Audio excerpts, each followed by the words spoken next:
जय श्री कृष्ण। अचो त अॼु सभु गॾिजी करे पित्रदा ग्यारस जी कथा था ॿुधूं।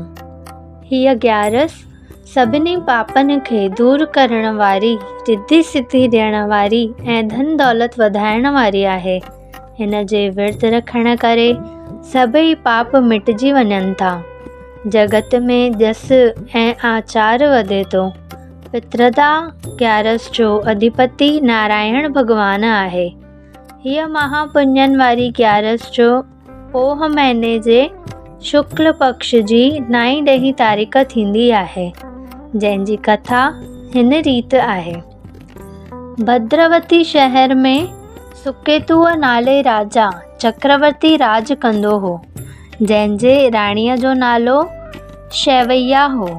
राजा घणे ई दान पुण्य धर्म कया, पर हुनखे पुत्र संतान पैदा न थी। औलाद जे न हुजण करे हू ॾाढो दुखी गुज़ारींदो हो। जंहिं घर में पुत्र संतान न हुजे उहो घर उजड़ आहे, मसाण समान सुन्यो आहे।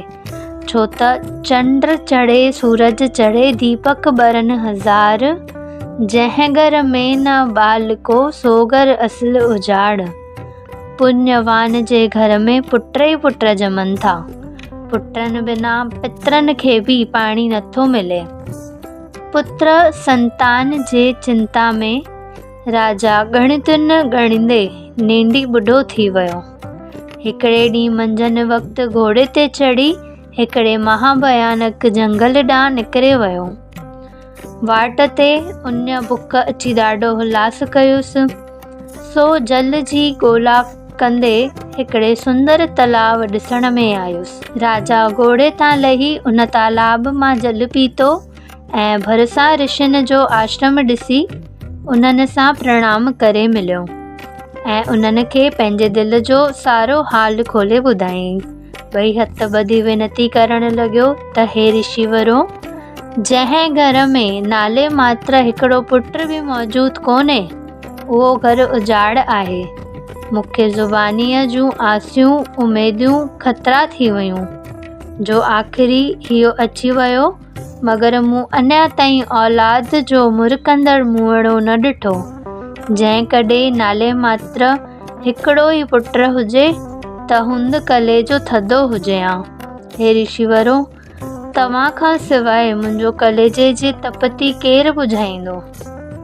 हे तखा ताज ऐं सुंदर साज मूंखे मांगरी मच्छ ऐं वांगूअ वांगुरु ॾेखाई ॾेई रहिया आहिनि। ॼणक नाग वांगुरु डॻण पिया अचनि। अहिड़ा राज़ काल ऐं मशहूरु कुल हूंदे बि राज जो वारिस न हुजे, इहा कहिड़ी त दुख जी वार्ता आहे। राजा जी इहा विनती ॿुधी ऋषिवर चवणु लॻा त हे महाराज, तूं अॼोको ॾींहुं हिन वन में रही शुद्ध भावना सां इन्हीअ ग्यारस जो विर्त रख। हिन ग्यारस जे पवित्र प्रताप सां तोखे ज़रूरु पुत्र संतान पैदा थींदी। तुंहिंजे घर जो विसामियल ॾीओ ॿरंदो। ऋषिवरनि जी आज्ञा मञी राजा सुकेतुअ उन वन में रही पित्रदा ग्यारस जो विर्त रखियो। ॿिए ॾींहुं ऋषिवरनि खां मोकिलाए पंहिंजे राजमहल में आयो।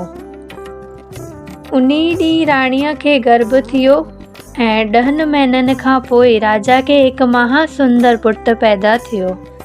तंहिं करे हर कंहिं स्त्री पुरुष खे अहिड़ो पित्रदा ग्यारस जो फलदायक विर्त ज़रूरु रखणु घुरिजे। हिन मृत्युलोक में जेके भक्तजन हिन पित्रदा ग्यारस जो विर्त रखनि था, से ज़रूरु पुत्र संतान वारा थियनि था। हिन ग्यारस जे पढ़ण ऐं ॿुधण करे अश्वमेध यज्ञ जो फल प्राप्त थींदो आहे। जय श्री कृष्ण।